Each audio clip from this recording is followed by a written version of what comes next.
Hello नमस्कार दोस्तों, स्वागत है आप सभी का आपके अपने इस यूट्यूब चैनल में। और आज हम जो वैकेंसी लेकर आए हैं आपके लिए, जिस वैकेंसी की हम बात कर रहे हैं वो है all India institute of medical science Patna, यानी कि एम्स पटना में निकली हुई ये भर्ती है।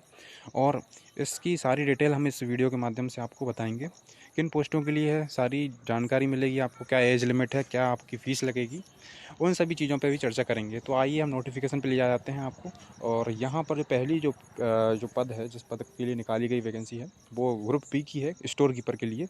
और अच्छी बात ये भी है इसमें कि आपको इसमें बेसिकली जो स्टोर कीपर होता है उसमें एक डिप्लोमा मांगते हैं, पर इसमें यह करके उन्होंने ये भी लिखा है कि जो मटेरियल मैनेजमेंट का डिप्लोमा जो डिग्री होती है ग्रेजुएशन की, उसके अलावा आप मटेरियल मैनेजमेंट का डिप्लोमा करना पड़ता है इसमें।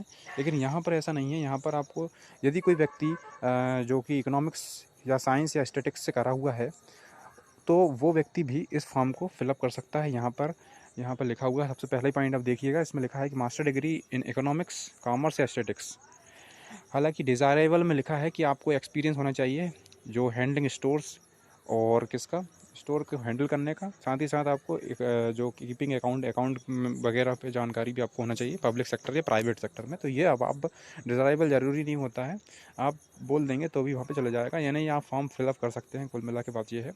आर करके भी उन्होंने लिखा है कि जिसके पास या सेकंड नंबर का पढ़े हैं, उसमें लिखा है कि आपको जो कि मटेरियल मैनेजमेंट का बोला है एसेंशियल में, आर करके लिखा हुआ है कि एसेंशियल में एक चीज़ और लिखा है कि बैचलर डिग्री हो आपके पास। यदि मास्टर डिग्री नहीं है आपके पास तो बैचलर डिग्री हो, फिर उसके साथ आपको देना पड़ेगा।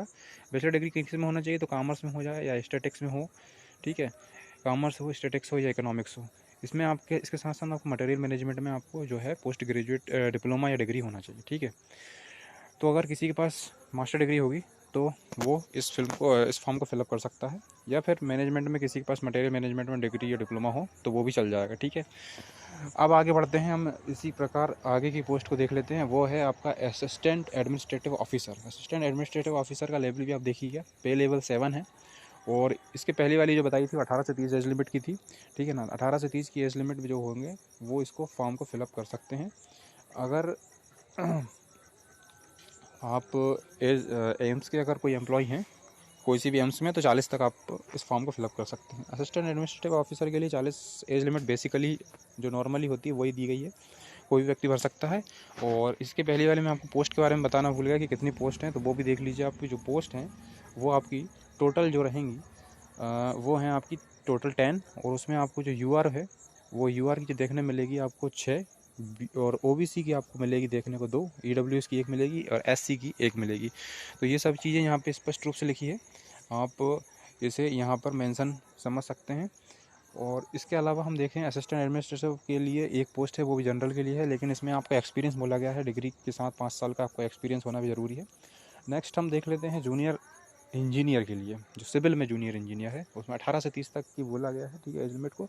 और एसेंशियल जो आपके लिए होना चाहिए अनिवार्य योग्यता के रूप में, ठीक है ना, अनिवार्य योग्यता होती है ये वाली एसेंशियल। और डिज़ायरेबल मतलब आपको हो वांछनीय, यानी ये हो तो और भी अच्छी बात है, ऐसा, ठीक है।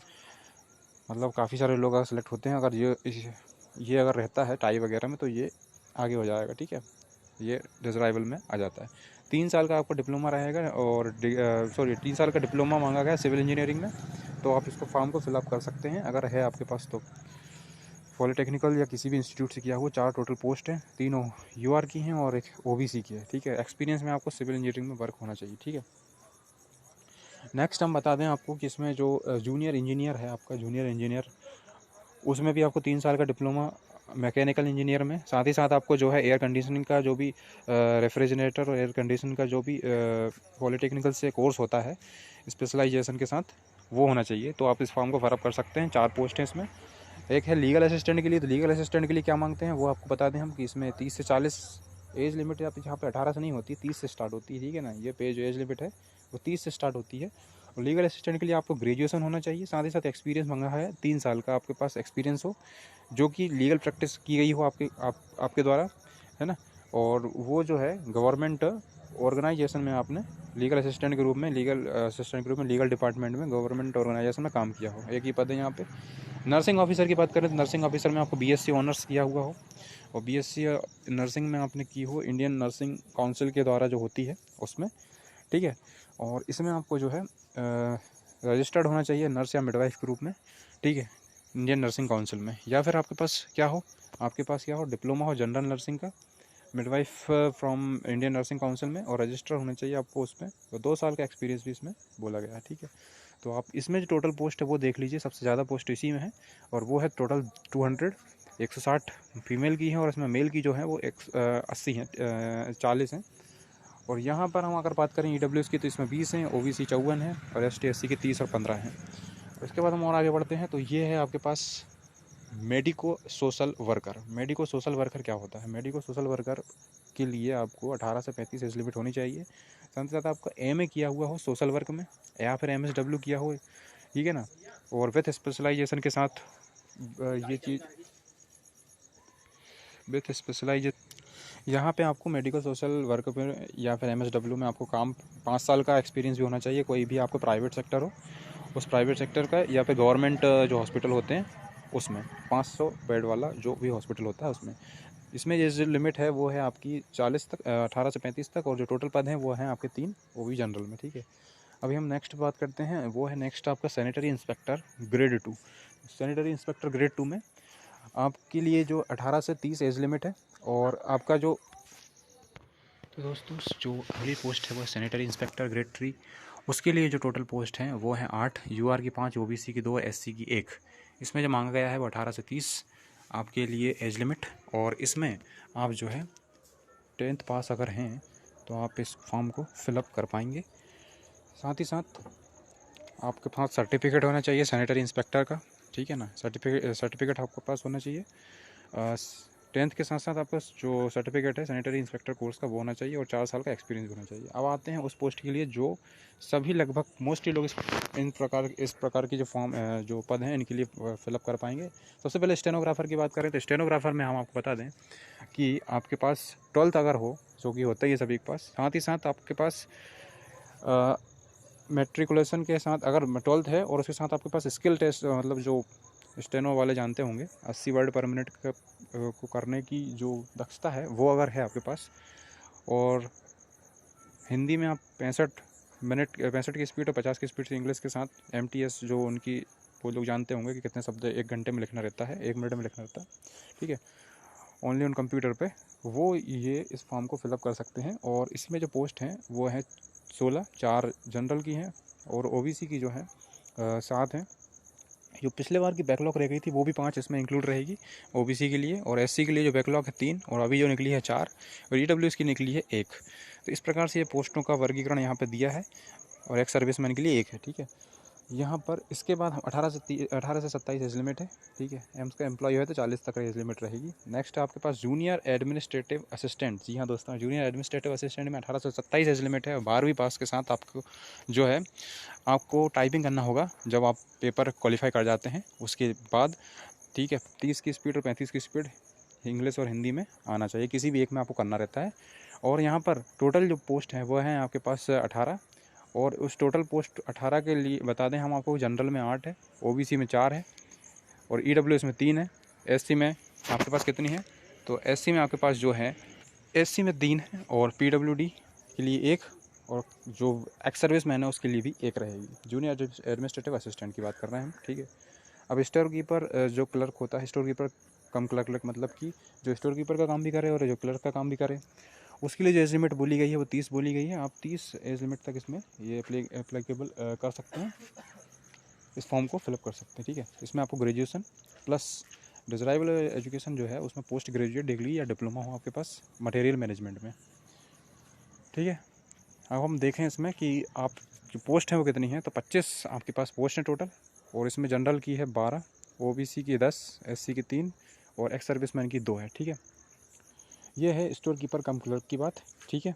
ये भी आप भर सकते हैं, पर 1 ईयर का एक्सपीरियंस जो है इसमें लिखा हुआ है, ठीक है ना, स्टोर कीपर कम क्लर्क में, ठीक है। वो कि आप समझ सकते हैं कि आप वो दे देंगे कहीं ना कहीं से, ठीक है, उसकी टेंशन ना लें, आप इस फॉर्म को फिलअप कर दें। और इसके पहले वाली जो स्टोर कीपर थी उसमें हमें बता ही दिया आपको कि MA बोला है आपका, ठीक है ना, इकोनॉमिक्स से या फिर कॉमर्स से, या फिर मटेरियल मैनेजमेंट में आपके पास बैचलर डिग्री के साथ मटेरियल मैनेजमेंट में कोई डिप्लोमा हो, ठीक है। अब इसके बाद हम नेक्स्ट पढ़ते हैं, वो है आपके पास क्या है, जूनियर वार्डन। जूनियर वार्डन में आपको 18 से 30 एज लिमिट रहनी चाहिए, और 10th आपका हो और आपके साथ उसमें आपको जो है एक्सपीरियंस होना चाहिए, वो भी स्टोर कीपिंग का, ठीक है ना, या ई स्टेट मैनेजमेंट 1 साल, नॉट लेस देन 1 साल का आपका होना चाहिए, ठीक है। या फिर आपके पास सर्टिफिकेट हो, ठीक है, सर्टिफिकेट हो, ट्रेनिंग किया हुआ हो आपके पास, यहाँ पर लिखा है, ठीक है, स्टोर कीपिंग में, या आपके पास जो मटेरियल मैनेजमेंट में होता है वो हो आपके पास, ठीक है। और इसमें टोटल पोस्ट हैं 6, फीमेल के लिए स्पष्ट लिखी है 6, 3, और मेल के लिए 3 लिखी है, ठीक है, 3 लिखी हुई है। और UR इसमें 5 रहेगी, OBC 1 रहेगी, ठीक है। तो इस प्रकार से ये हो जाएगी 6, UR 1, OBC 1, और उसमें जो डिवीज़न करके बताया है कि मेल फीमेल 3 रहेंगे, ऐसा। अब आपको बता दें फ़ीस कितनी लगेगी, तो फ़ीस इसमें बहुत ही एक्सपेंसिव फ़ीस है। अब ये आपको बता दें इसमें कि UR और OBC के लिए 1500 लगेगी, ST SC वुमेन और EWS के लिए 1200 लगेगी, और PW कैंडिडेट अगर कोई है तो वो उनके लिए कोई फ़ीस नहीं लगेगी। फ़ीस पेमेंट, जो भी पेमेंट और फॉर्म जो रहेगा वो ऑनलाइन रहेगा, और इस वेबसाइट पे आपको मिलेगा AIIMSpatna.org.4। यहाँ पर आप क्लिक करेंगे तो आपको सारा फॉर्म मिल जाएगा, ठीक है। ये अभी रोजगार समाचार की कटिंग है, और इससे आपको पूरी जानकारी हमने दे दी है। आप इसको ओपन करेंगे तो वेबसाइट पूरी मिल जाएगी। अभी इसका ऑफिशियल लिंक अभी आया नहीं है फ़िलहाल, पर अभी आ जाएगा, ठीक है, कुछ समय बाद, ठीक है। और ये जो रहेगी इसकी डेट, वो आपके पास 30 दिन रहेगी, ठीक है ना। अभी 1 नवंबर से स्टार्ट होगी, ये लिखिए यहाँ पे, देखिए 1 नवंबर से 30 दिन तक रहेगी आपके पास, यानी कि आपके पास 1 दिसंबर तक डेट है। 1 दिसंबर तक आप इस फॉर्म को फिल कर सकते हैं। और अगर आप हमारी इस वीडियो को देख करके पसंद कर रहे हैं तो आप इससे लाइक ज़रूर कर दीजिए, ठीक है ना, एक थंब आप जो है दबा दीजिए, और हमारे चैनल को सब्सक्राइब भी ज़रूर करें, ठीक है। अच्छा लगेगा अगर आप इससे थंब लगाते हैं और इस चैनल को जो है सब्सक्राइब करते हैं तो, ठीक है। तो subscribe please my channel, and thanks for watching this video, thank you.